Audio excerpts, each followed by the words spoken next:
We've got Mike Lawler, congressman who sits on foreign relations. He's actually with us here on the couch right now. From what you've heard so far, what can you tell us?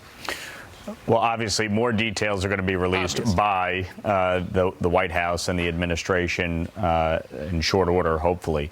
But it's, it appears certainly based on the preliminary reporting that you're talking about upwards of 30 folks being exchanged. Now, the question is probably one of the biggest, exchanges in decades. But the question is, who and how many are the United States releasing folks back to Russia or other countries, as is being speculated about, that multiple countries are involved here. At the end of the day, Vladimir Putin is a vile dictator and thug. He has been working in a concerted effort with China, with Iran, and is seeking to undermine and destabilize the United States and the free world. And when you see what is happening, from the Russian invasion of Ukraine to the terrorist attack on Israel to the threats in the Indo-Pacific, from China purchasing Iranian petroleum over $100 billion since Joe Biden took office, we are dealing with one crisis after the next. Obviously, this exchange is important to get Americans home, including a Marine veteran and a Wall Street Journal reporter who were illegally and wrongly detained. But I will say the big question to me is what the Biden administration gave up as part of this agreement. And that, obviously, we do not know yet. Because we know the precedent, but it's great just to have everyone home. That's the positive news, because Victor Bout for Brittney Griner. I mean, Victor Bout's one of the world's leading arms dealers for Brittney Griner. A lot of people looked at it as unbalanced as much as you wanted him home because you had a Marine there that was there longer. No question. When Brittney Griner was released, and obviously, look, we want all Americans home. We don't want anybody for no reason. Being illegally or wrongly detained or mistreated. But there was a lot of frustration, obviously, with respect to Paul Whelan continuing to be held as part of that original agreement, just a few years ago. So we're awaiting the details. I don't want to over-speculate here. Are you surprised you have not been have no more right now? Are you? No, and to be fair, I mean, look, this is obviously a sensitive negotiation, and we want our folks to be released. Okay. And obviously, you're dealing with Vladimir Putin, who's a dictator and a thug. You can't trust anything he says or does. We interviewed the general counsel for the Dow, which is the umbrella organization also owned by News Corp, over Wall Street Journal, and he was working tirelessly with Washington to try to get him home. Evan's only 32 years old.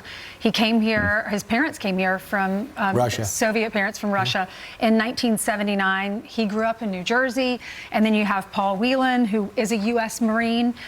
He was serving a 16-year sentence, and same with Evan Gerskovich. So to have them home is wonderful. We've interviewed their family members. We interviewed Evan's parents. I'm sure they are so relieved right now. What can we expect today? Probably a press conference from who? The president? Well, one would think the president would want to brief the nation on this. This is obviously important news. And I think to inform everybody of what the actual agreement was. Hopefully, we will hear from the State Department as a member of the Foreign Affairs Committee. Obviously, we're going to be inquiring immediately to get information and details. But I think, obviously, the moment it is safe for a briefing, they should do so, because this is important for the American people to know. Biden, or if it'll be Kamala Harris. Well, I know she's going to Houston today for Sheila Jackson Lee's funeral. Still have a press. But look, Joe Biden is the president of the United States. This would seem like something that he should be briefing the nation on. Right. Sure. I mean, 13 minutes before the top of the hour. Let's bring in Rebecca Grant now. She's a national security military analyst, international relations expert. Rebecca, this could be, we know about Evan, we know about Paul, but this, they say, could be as many as 30 or 40 involving other countries. What's your reaction? Well, first of all, I am delighted that Evan and Paul and any other Americans may be coming home. It's high time. But I tell you, there's some people here that Putin really, really wanted back. We see who it is, but particularly if it's individuals like the awful Vadim Krasikov, who was the FSB colonel. And then let me note some others that we're hearing that may go back are some cryptocurrency traders and some high-tech arms smugglers. Those individuals, our Justice Department has pursued and convicted a few of them. but they're the ones that are helping Russia maintain that illegal sanctions evading and getting some more of that high-tech stuff so they can continue their war in Ukraine. So very interesting to see who Russia will be bringing home. Sure. And if people are just joining us, the breaking news is there is a U.S.-Russia prisoner transfer. We've got a couple of the names, Paul Whelan and the Wall Street Journal reporter Evan Gershkovich, apparently part of the deal. Rebecca, it sounds like there could be a lot of other names as well. How much, obviously you were talking a little bit a moment ago about how Vladimir Putin wanted some of these guys back. How important is the presidential campaign calendar and the election calendar? You know, there's a possibility in November there could be somebody else who's got the keys to Air Force One the following January. Is that part of the calculation? You know, who is running the United States?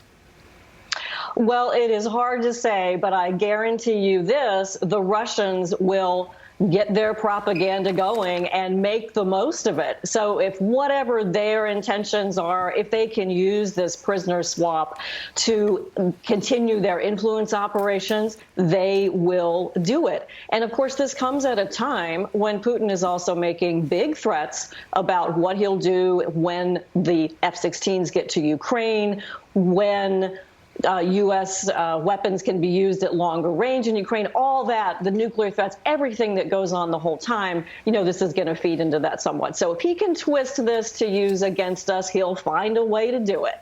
Rebecca, I know that the prisoners that we have kept here have been treated in a far superior way than they have been in Russia. How is Evan? How is Paul? How are they treated there? And what are the different types of prisons that they have? Because I think Evan moved around a few times, didn't he?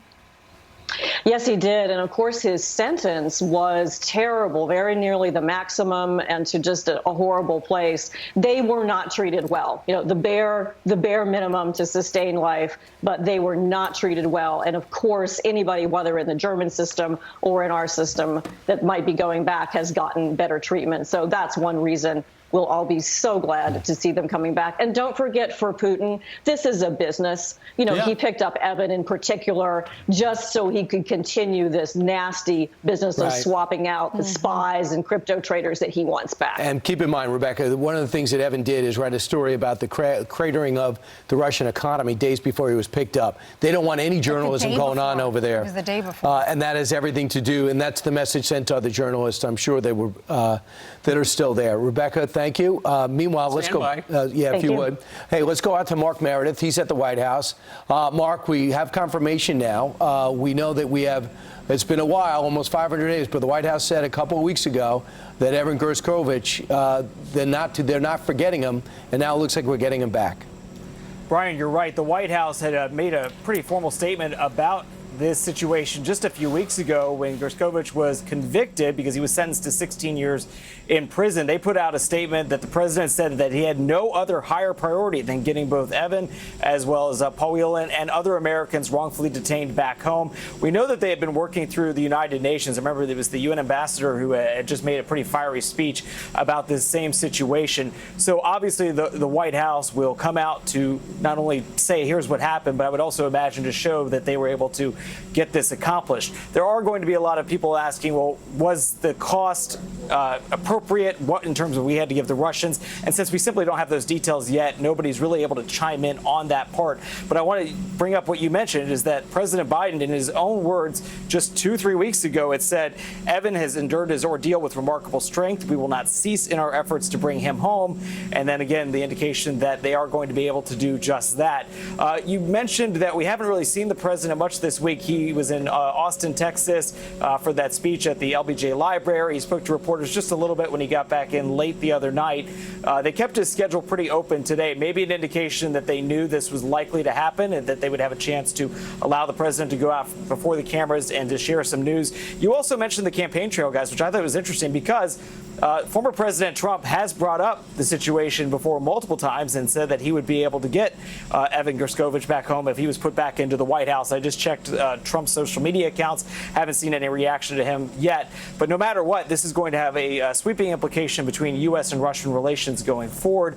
And you have to wonder whether or not this is the continuation of hostilities, or will this be the beginning of something perhaps a little bit brighter, if you will, of a relationship. But given, of course, the war in Ukraine, I can't imagine that truly to be the case. Steve Ainsley and Brian, so we are still waiting from the official details on what's happening with the White House schedule for the day. But there's a big gap there, which if I had to bet all my money that we'll hear from President Biden at some point today, guys. I bet you're probably right. And Mark, you were talking a little bit about the White House has been talking over the last couple of weeks. That's because, and we saw Evan Gershkovich being convicted. He was in the glass box there in that Moscow courtroom, and he had kind of at times a wry smile because he knows this is how it works. If he's going to wind up as part of a prisoner deal, which apparently he is, he's got to be convicted. And so once the conviction happened, then, you know, we're off to the races. Absolutely, and you're right that there's going to be a lot of questions. I'm sorry, the lawnmower is going because, of course, why not right now? But you're right. In terms of the way that it has worked in the past, if it was to be any indication of where we are today, just like we have seen with previous prisoner exchange deals, they were waiting until they had that leverage. But I would also be curious to see how much President Biden is able to say what was happening behind the scenes, or whether or not they're simply going to focus on the final result, and whether other Americans will also be included in this exchange. Obviously, we've been talking about the two names that we have been able to confirm, but whether or not there was other people on the sidelines, maybe potentially with other nationalities that also could be related to this, that is still to come out. And I keep checking our headlines here. We'll likely get a readout from the White House, the National Security Council, the UN. I mean, we're going to have plenty of people talking about this, but whether or not we wait for the president to say first, Hey, guys, Mark. that's where it stands. Hey, Mark, Yes, sir. hold on. Mike Lowell's here. Mike, you just got some more information about what might be contained in this swap and what other countries might be involved.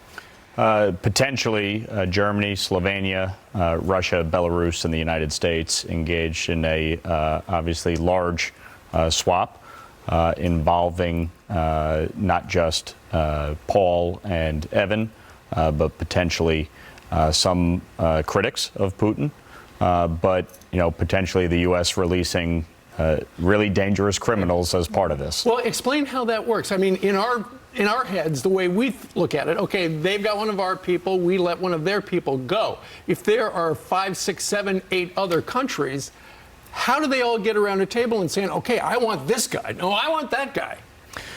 Look, obviously, Vladimir Putin is evil. And we know he has used this tactic of taking Americans hostage to get what he wants, which is people who will act in furtherance of his, evil conduct and his war crimes. And I think when you look at a situation like this, we just saw just a few months ago a number of Israeli hostages released in exchange for a lot of Palestinians and Hamas terrorists. And so, these negotiations are obviously always complex. They're always difficult.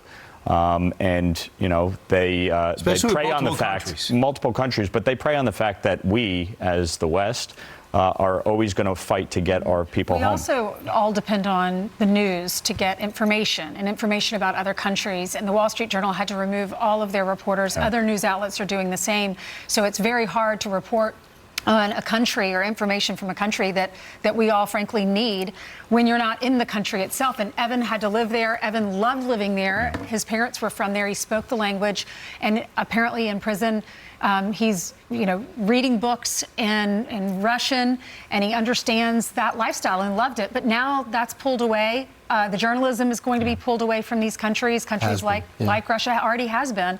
And stories. Well, that's what they rely on to stay in power. Look at Venezuela. I mean, this is these dictators, these despots, these totalitarian regimes. They rely on a limited press, and they rely on propaganda and control.